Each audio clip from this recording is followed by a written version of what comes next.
Marcus Aurelius, one of the most respected Roman emperors and a true philosopher king, lived in a world that was far from peaceful. His reign was marked by constant wars, political intrigue, personal loss, and the overwhelming burden of ruling the vast Roman Empire. Yet, despite the chaos around him, Marcus found a way to remain grounded, calm, and focused. He was not born immune to suffering, nor was he naturally free from fear or doubt. Instead, through the practice of Stoic philosophy, he developed a set of principles and rules that allowed him to cultivate inner peace even in the midst of turmoil. These rules, carefully documented in his personal reflections that we now know as meditations, offer timeless wisdom for us today. In the modern world, many of us live in what feels like a constant storm. Our minds are overwhelmed by endless information, our days consumed by work pressures, social expectations, and personal challenges. The chaos is different from what Marcus faced, but it feels just as real. We are not emperors of Rome, but we are emperors of our own lives, constantly making decisions that shape our future. And like Marcus, we need principles to help us stay calm when the world seems determined to drag us into anxiety and despair. The first rule Marcus teaches us is the most foundational: control your mind, not the world. This is perhaps the hardest lesson to accept, because most of us instinctively try to fix everything around us. We want the people in our lives to behave in certain ways. We want the economy to stabilize, our relationships to flourish, and our careers to bring us both money and meaning. But Marcus reminds us in his writings that the only true control we have is over our own thoughts and actions. You have power over your mind, not outside events, he wrote. Realize this, and you will find strength. This truth changes everything. When we internalize this rule, the chaos around us loses its power to destroy our inner world. We begin to see events as neutral, neither good nor bad, until we decide how to interpret them. Marcus didn't deny the harshness of reality. He didn't pretend wars weren't painful or losses weren't heartbreaking. But he chose to meet them with calm acceptance, understanding that resisting what cannot be changed only multiplies our suffering. Imagine carrying this principle into your daily life. When a colleague undermines you, instead of exploding with anger, you pause and remind yourself that their actions are outside your control, but your response is yours alone.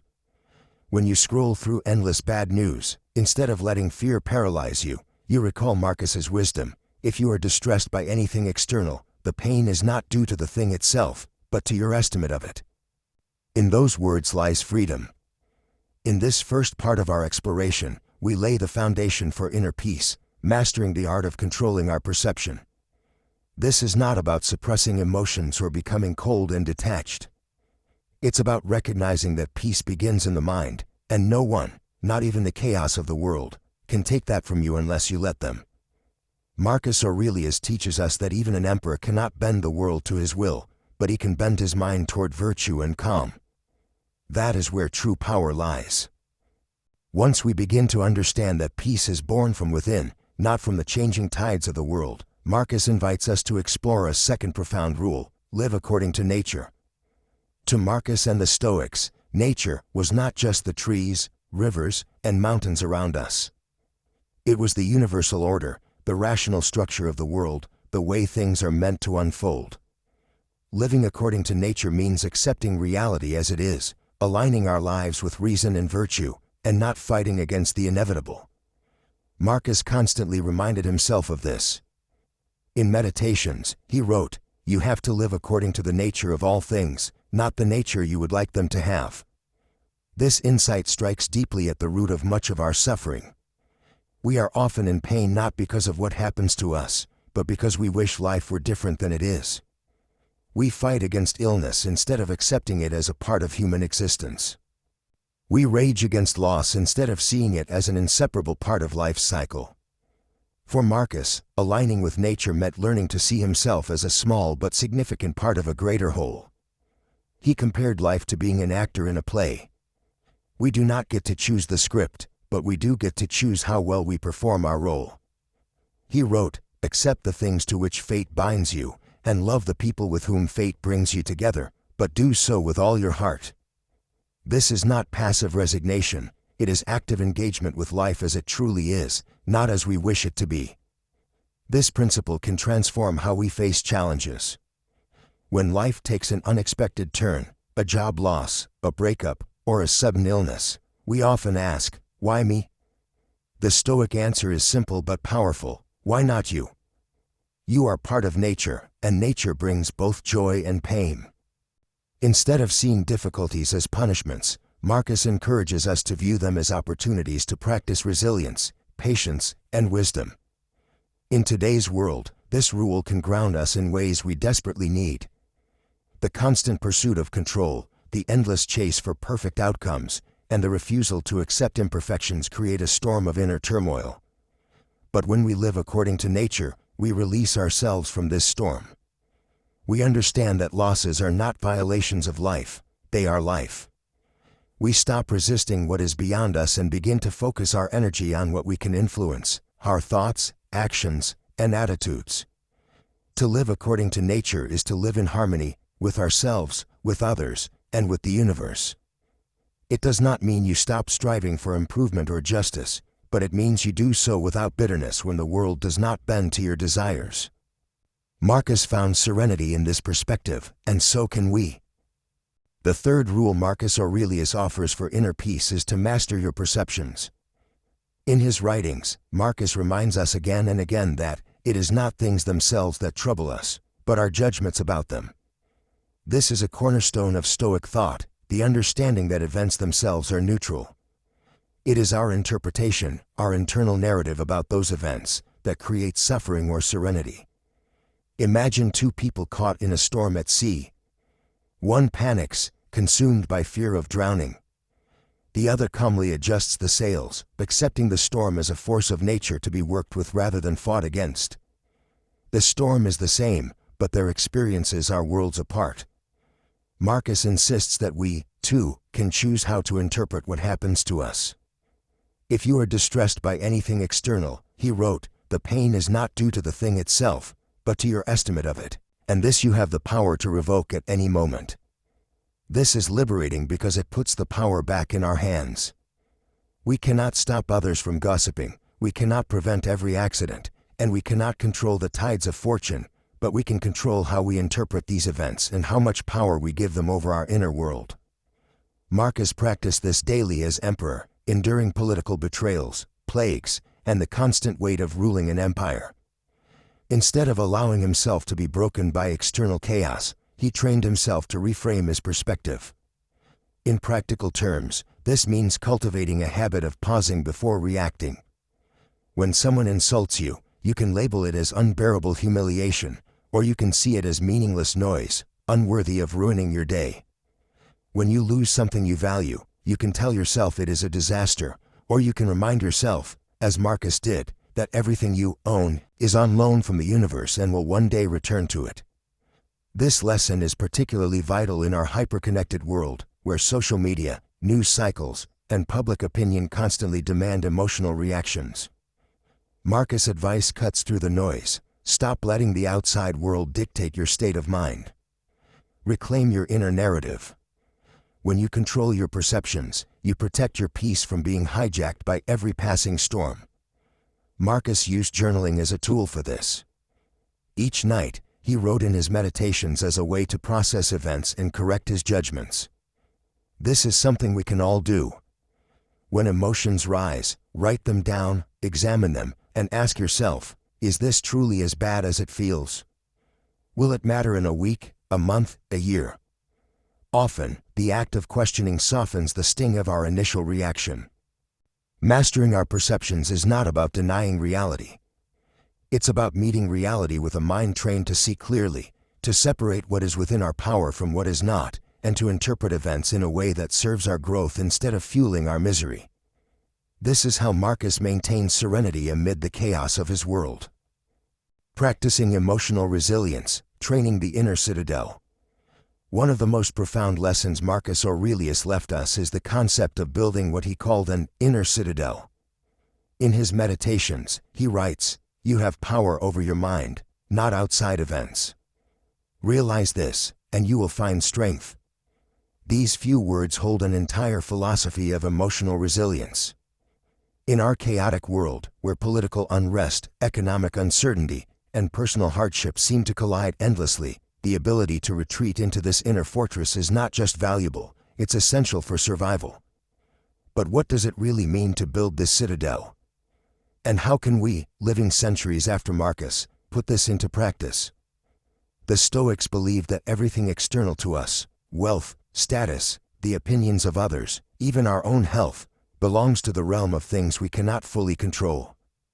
Epictetus often reminded his students that freedom is the only worthy goal in life. It is won by disregarding things that lie beyond our control. Marcus understood this deeply. He recognized that the only domain where we hold true sovereignty is in our judgments, our reactions, and our choices. Imagine this: a storm rages outside, tearing down trees, destroying crops, even threatening your home. You cannot stop the storm. But you can decide how you respond, whether to panic and despair or to remain calm and think clearly about what must be done next. This, for Marcus, was the essence of emotional resilience. How do we cultivate this resilience in practice? The first step is to become brutally honest with ourselves about what truly belongs within our control. We often say things like, "They made me angry," or "That situation ruined my day." But the Stoics would challenge us to reconsider, is it really the situation that ruined your day, or your interpretation of it? Marcus constantly reminded himself, if you are distressed by anything external, the pain is not due to the thing itself, but to your estimate of it, and this you have the power to revoke at any moment. This means we must train ourselves to pause between stimulus and response. When someone insults us, can we take a breath and see their words for what they are, mere sounds, born from their own beliefs and struggles? When we lose something we value, can we remind ourselves that loss is part of nature's cycle, that clinging only multiplies our suffering? One practical exercise Marcus himself used was a form of premeditation. Each morning, he would prepare himself mentally for the trials of the day ahead. Begin each day by telling yourself, "Today I shall be meeting with interference, ingratitude, insolence, disloyalty, ill will, and selfishness." To modern ears, this may sound pessimistic, but it was anything but. It was a preparation, a shield against surprise and disappointment. By expecting difficulties, he could face them without being thrown off balance.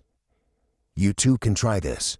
Before starting your day, take a few minutes to imagine possible challenges, a rude customer, a difficult meeting, a delayed train, and remind yourself that none of these have the power to disturb your inner peace unless you let them. Another key practice is journaling.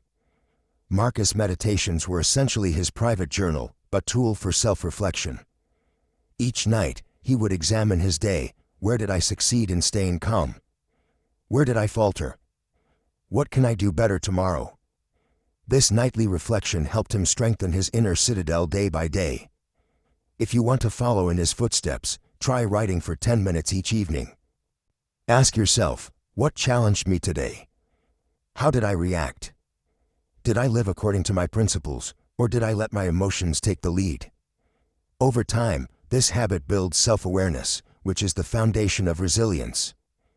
But resilience isn't just about suppressing emotions. The Stoics didn't believe in becoming emotionless statues. Instead, they taught us to engage with our feelings thoughtfully. When anger arises, don't deny it, observe it. Ask, as Marcus did, what is this emotion? What does it want from me?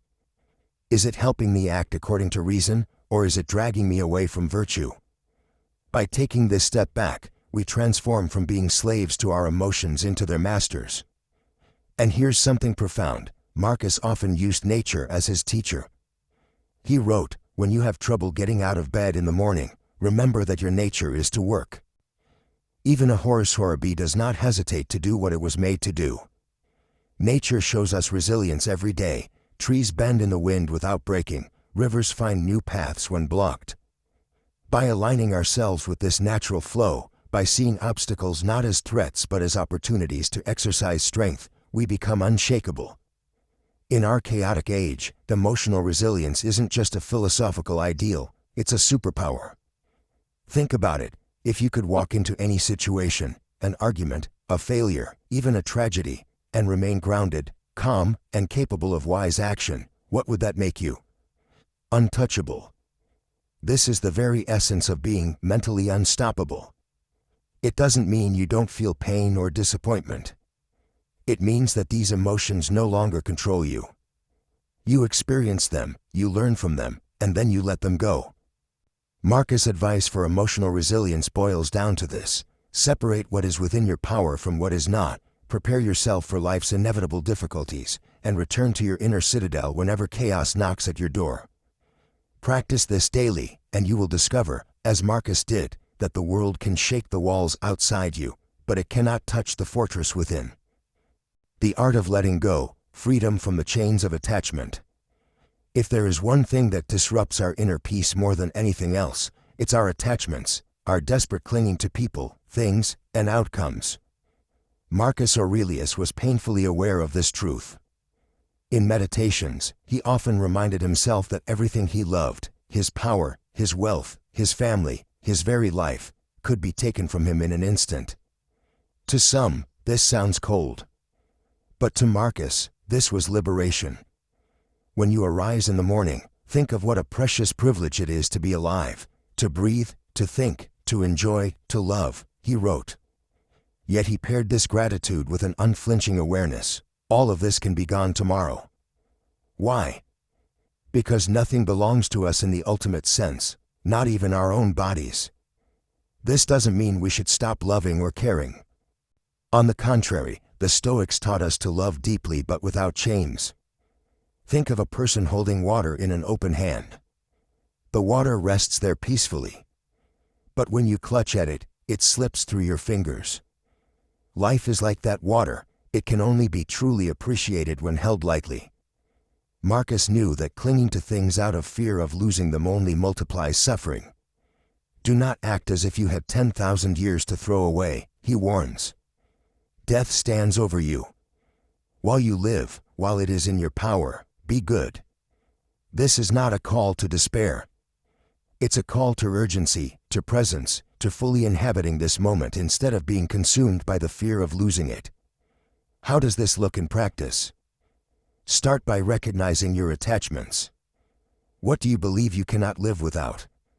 A relationship? A job? A certain reputation? The Stoics would challenge you to question this belief.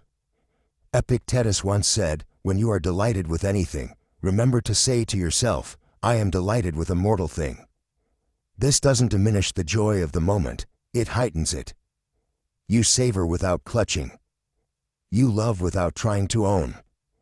You live without demanding guarantees. Letting go also means loosening our grip on outcomes. How often do we exhaust ourselves trying to force life to go our way?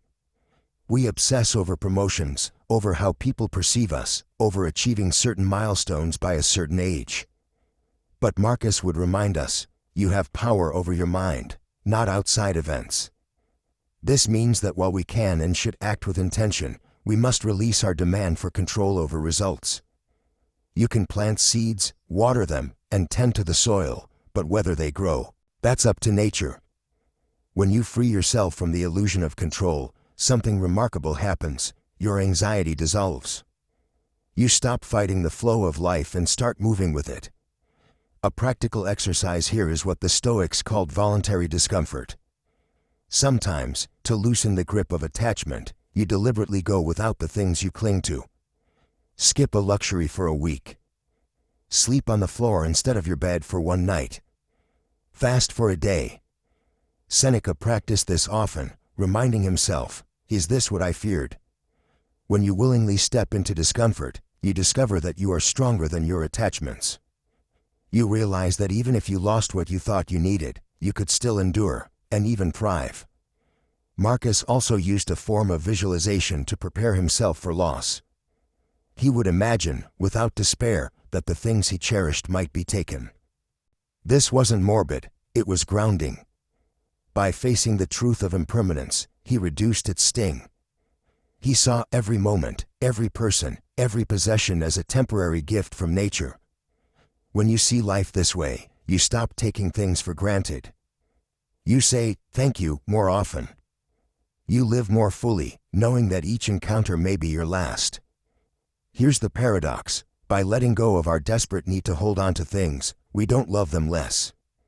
We love them more, because we finally love them as they are, not as we want them to be.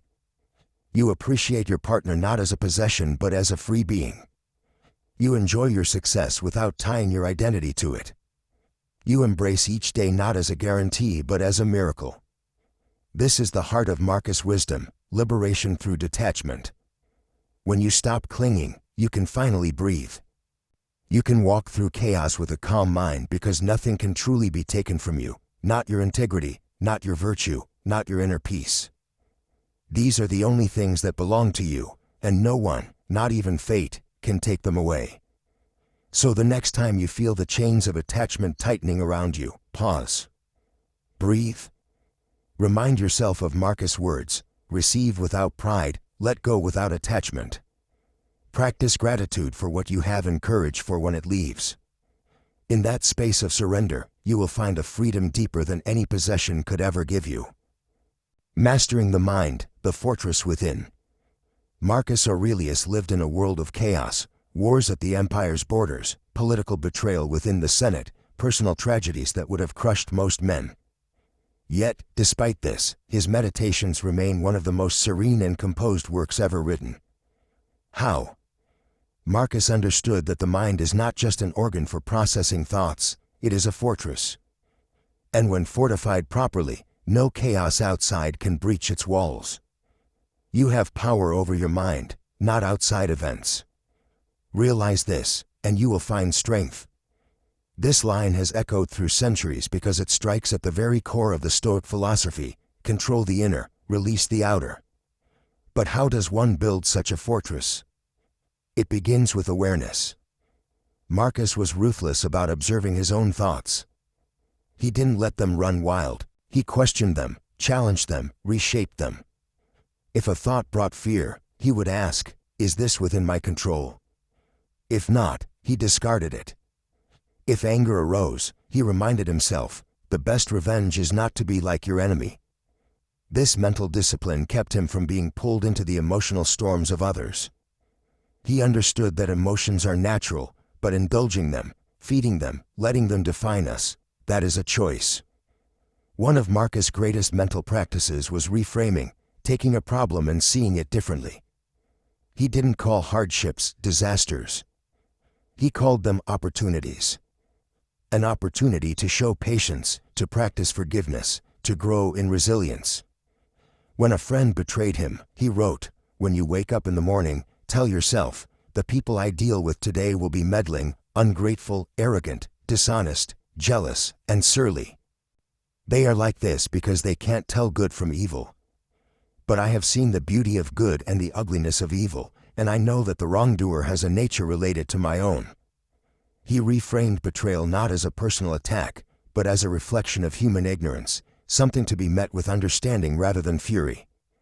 This reframing is crucial in our lives today. When someone cuts you off in traffic, do you erupt in rage? Or can you say, as Marcus would, perhaps they are in pain, or rushing to help someone they love? Either way, their behavior does not control my peace. The fortress of the mind isn't built in grand moments.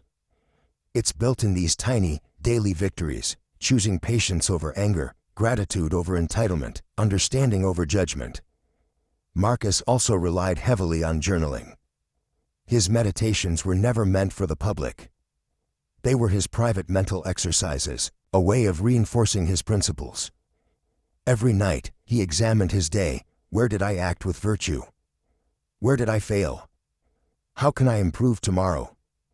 This relentless self-examination wasn't self-loathing, it was self-mastery. He treated his mind like a craftsman treats his tools, sharpening them daily so they would serve him in his mission. A practical way for us to apply this. Start your own meditations. Write down your frustrations, your fears, your desires, and then respond to them with reason. Challenge your thoughts. Is this true? Is this helpful?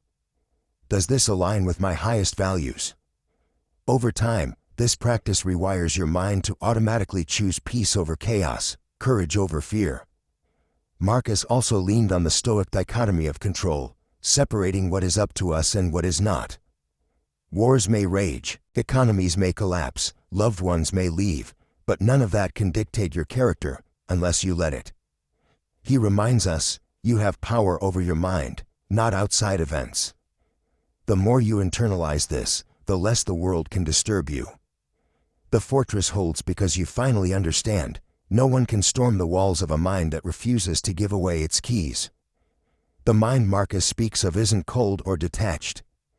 It's alive, aware, and compassionate. The walls of this fortress aren't built to keep love or joy out, they are there to keep chaos from consuming them. You can still feel deeply. You can still care deeply. But you do so from a place of strength, not desperation. This is what makes the Stoic mind so unshakable. It doesn't depend on the world being kind, fair, or predictable. It only depends on you showing up each day, ready to govern yourself. That is the freedom Marcus discovered, and it's one we can all cultivate. Memento mori, finding peace through the awareness of mortality. If there was one practice Marcus Aurelius returned to again and again in his meditations, it was the constant reminder of death, a concept the Romans captured in 2 words, memento mori, remember you must die. At first, this may sound morbid or even depressing, but Marcus saw it as a source of immense freedom. To him, death wasn't an enemy lurking in the shadows. It was a natural part of life, as inevitable as the sunrise, as impersonal as the turning of the seasons. By meditating on mortality, Marcus freed himself from the anxiety that plagues so many of us, the desperate clinging to things that are temporary. Marcus wrote, "You could leave life right now. Let that determine what you do and say and think." This isn't a call to despair. It's a call to live fully. When you remember that your time is limited, the petty annoyances of life shrink in importance. The argument you had with a coworker, the person who cut you off on the road, the little frustrations that dominate our days, suddenly, they seem trivial when measured against the vastness of existence and the shortness of our stay here. But Marcus went further. He used mortality not only to calm himself in the face of fear but also as a guide for how to live with purpose. When you remind yourself that life is brief, your priorities sharpen. You focus on what truly matters, living with virtue, cultivating wisdom, showing compassion, and fulfilling your role in the grand order of the universe. Do not act as if you had 10,000 years to live, he warns. Death hangs over you. While you live, while it is in your power, be good. This is not a suggestion, it is a challenge to seize the present moment and live with integrity. There's also a deep comfort in Marcus's view of death. He saw it not as an obliteration but as a return to nature. Just as a drop of water returns to the ocean, so too do we return to the cosmos. He wrote, "Death is a release from the impressions of the senses, and from the tyranny of the flesh, and from the stirrings of desire, and from the puppet strings of the mind. In death, there is rest, a release from the struggles of mortal existence." By seeing death in this way, Marcus stripped it of its terror. If death is natural, and nature does no harm, then there is nothing to fear. So how do we, in our chaotic modern lives, apply this Stoic practice? It starts with reflection. Each morning, you might tell yourself, today could be my last. How will I live in a way that honors my highest values? This isn't about living recklessly or without care. It's about living intentionally. Ask yourself, if this were my final day, would I waste it in anger? Would I hold grudges? Would I spend it scrolling endlessly, chasing meaningless distractions? Or would I use it to love, to create, to serve, to grow? This reflection changes how you live your ordinary days, transforming them into sacred opportunities. Another powerful exercise is gratitude through mortality. Marcus would remind himself that every breath, every sunrise, every conversation is borrowed time. This gratitude disarms entitlement and softens the sting of loss. When you know that nothing is truly yours forever, not your possessions, not even your own body, you begin to cherish them without clinging. You love deeply but without chains. You enjoy the present without fearing its end. And perhaps most importantly, memento mori teaches us humility. It reminds us that no matter how powerful, wealthy, or famous we become, the same end awaits us all. This awareness levels the field of life. It pulls us out of our egos and forces us to see the bigger picture. Marcus himself, the emperor of the most powerful empire on earth, wrote as though he were no different from the humblest of his subjects in the face of death. Alexander the Great and his mule driver both died, and the same thing happened to both. Death spares no one, and in this truth, we find equality and perspective. By embracing memento mori, Marcus discovered a secret. When you stop fearing death, you stop fearing life. You stop holding back. You stop postponing joy, forgiveness, and courage for some distant future that may never come. You begin to live as Marcus did, anchored, calm, and unshaken by the storms of existence. Transforming chaos into gratitude. For Marcus Aurelius, gratitude wasn't a feel-good practice, it was a discipline, a daily exercise in grounding himself when the world around him seemed to crumble. In his meditations, Marcus often began his reflections by reminding himself of the good already present in his life, even as an emperor under constant stress and facing betrayal, war, and illness. He understood that gratitude was a powerful antidote to chaos. One of his most famous lines reflects this approach. When you arise in the morning, think of what a precious privilege it is to be alive, to breathe, to think, to enjoy, to love. This was not mere poetic language. It was a conscious reframing of reality. No matter how dark the world seemed, Marcus could always find something to be grateful for, even the simple gift of waking up to another day. Gratitude, for the Stoics, wasn't dependent on circumstances being good. They believed that every event, pleasant or painful, could serve a higher purpose. Epictetus taught that it's not events themselves that disturb us but the judgments we make about them. Marcus expanded on this. Instead of asking, "Why is this happening to me?" he asked, "How can this serve my growth?" This shift transforms suffering into opportunity. Marcus was no stranger to turmoil. He faced personal loss, betrayal, and the unrelenting demands of ruling a vast empire. Yet he wrote, "Do not be surprised by misfortunes, rejoice that you can endure them." Here lies the heart of Stoic gratitude, to appreciate not only the gifts life gives but also the challenges that sharpen our character. In practice, this can be life-changing. Imagine being caught in traffic, tempted to anger. A Stoic reframe might be, "This is time to practice patience." When facing a difficult coworker, "This is an opportunity to strengthen my compassion." Every inconvenience, every setback, becomes a training ground for the virtues Marcus cherished: patience, humility, resilience. Modern psychology supports what Marcus instinctively knew: gratitude rewires our brain. Neuroscience shows that regularly practicing gratitude reduces stress, strengthens emotional resilience, and fosters a more optimistic outlook on life. In a chaotic world, gratitude functions like an anchor, keeping us steady when the waves of uncertainty rise. Marcus also understood that gratitude expands when it's shared. He urged himself to acknowledge the good in others, even when they faltered. When someone does you wrong, he wrote, immediately consider what good you can find in them. This wasn't naivety, it was deliberate practice. Instead of being consumed by anger or bitterness, Marcus chose to notice and appreciate whatever virtues remained in those around him. How do we apply this today? Start small. Each morning, write down 3 things you are grateful for, not just the obvious blessings but the hidden gifts in your struggles. Thank the people who make your life better, even in minor ways. When faced with hardship, pause and ask, what lesson does this hold for me?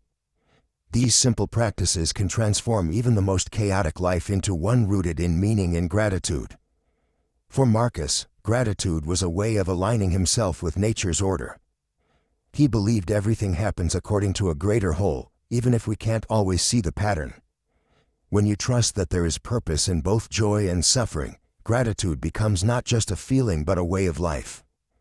And when you live this way, chaos loses its power over you. Acceptance and action, the two pillars of peace. One of Marcus Aurelius' greatest strengths was his ability to balance two seemingly opposite attitudes: radical acceptance of what he could not change and decisive action on what he could. This balance lies at the heart of Stoic philosophy and is crucial for achieving inner peace in a chaotic world. In meditations, Marcus frequently reminded himself of this truth: you have power over your mind, not outside events. Realize this, and you will find strength. These words are not passive resignation, they are a call to clarity. Marcus understood that anxiety often arises from trying to control the uncontrollable. When we spend our energy wishing circumstances were different, we magnify our suffering. But what does acceptance really mean for a Stoic? It doesn't mean liking or approving of everything that happens. It means recognizing reality as it is and refusing to waste emotional energy resisting the inevitable. If a storm comes, we don't curse the clouds, we prepare for rain. Marcus put it this way: the universe is change, our life is what our thoughts make it. Accepting change frees us from the trap of constant frustration and allows us to direct our efforts where they truly matter. This is where the second pillar comes in: action. Acceptance is not a withdrawal from life, it is the first step toward effective action. Once Marcus accepted reality, he asked himself, what is within my power to do? This mindset empowered him to act decisively, even in the face of overwhelming challenges. Imagine his daily life, managing a sprawling empire, leading armies into battle, dealing with political betrayal, and enduring personal grief, all while battling his own declining health. Marcus didn't have the luxury of avoidance. But because he practiced acceptance, he could approach his duties without panic or despair. Instead of being paralyzed by the scale of his problems, he broke them down into smaller, actionable steps. For us, this lesson is invaluable. When life feels chaotic, start by identifying what's within your control. Can you control the economy? Probably not. But you can control your spending habits, your skill development, your response to financial stress. Can you stop someone from criticizing you? No. But you can control how you react, whether you internalize their words or stand firm in your own values. Marcus taught that our peace depends on this distinction between what we can and cannot control. Modern psychology echoes this Stoic wisdom. Cognitive behavioral therapy, one of today's most effective therapeutic approaches, is built on the same principle: change your thoughts and actions where you can, and release what lies beyond your control. To integrate this into your daily life, try this simple exercise. When you face a stressful situation, write down 2 columns. In one, list everything you can control, and in the other, everything you cannot. Then focus all your energy on the first column and practice letting go of the second. Over time, this shift becomes liberating. Marcus was living proof that peace isn't found in avoiding chaos but in transforming how we meet it. By practicing acceptance and coupling it with thoughtful action, we reclaim our power. We no longer feel like victims of circumstance but active participants in shaping our lives. This is how Marcus Aurelius remained steady in a world that could have easily broken him, and how we, too, can find our own unshakable center. Marcus Aurelius' rules for inner peace in a chaotic world. As we close this journey into Marcus Aurelius' timeless wisdom, it becomes clear that his philosophy is not merely about surviving the chaos of life, but about transforming it into an opportunity for growth, reflection, and inner strength.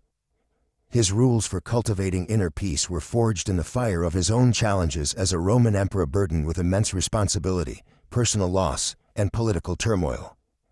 And yet, through his writings, he teaches us that peace does not come from eliminating external chaos, because that will never fully disappear, but from mastering our inner world. In his meditations, Marcus writes, "You have power over your mind, not outside events. Realize this, and you will find strength." This is perhaps the cornerstone of his entire approach. We do not control the turning of the seasons, the decisions of others, or the unpredictable storms of life. But we do control how we interpret these events, how we respond to them, and how we allow them to shape us. In a world that often feels out of control, this is a liberating truth. When you find yourself overwhelmed by the noise of life, whether it's the constant stream of bad news, the unpredictability of relationships, or the stress of personal struggles, Marcus urges you to return to yourself. Find stillness within. Ask yourself, is this within my power to change? If not, can I accept it as it is? This mental clarity cuts through confusion and reminds us that our peace of mind does not have to be hostage to the chaos of the world. Marcus also reminds us of the value of gratitude and humility. To wake up each day is, in itself, a gift. When you arise in the morning, think of what a precious privilege it is to be alive, to breathe, to think, to enjoy, to love. These simple words encourage us to see life not as a constant battle to win or a list of demands to fulfill, but as a fleeting opportunity to experience, to connect, and to practice virtue. As we integrate his wisdom into our lives, we learn to live not for fleeting pleasures or the approval of others, but for something deeper, harmony with nature, alignment with our values, and the courage to act justly, no matter how turbulent the world becomes. So, as you step forward from this exploration, ask yourself, how can I apply Marcus Aurelius' rules in my own life today? Can I practice letting go of what I cannot control? Can I ground myself in gratitude? Can I hold fast to my values even when tested? Inner peace is not a distant dream. It is built, moment by moment, choice by choice, thought by thought. And the more we practice, the more unshakable it becomes. If this message resonated with you, share your thoughts in the comments. Your insights might help someone else on their own path to peace.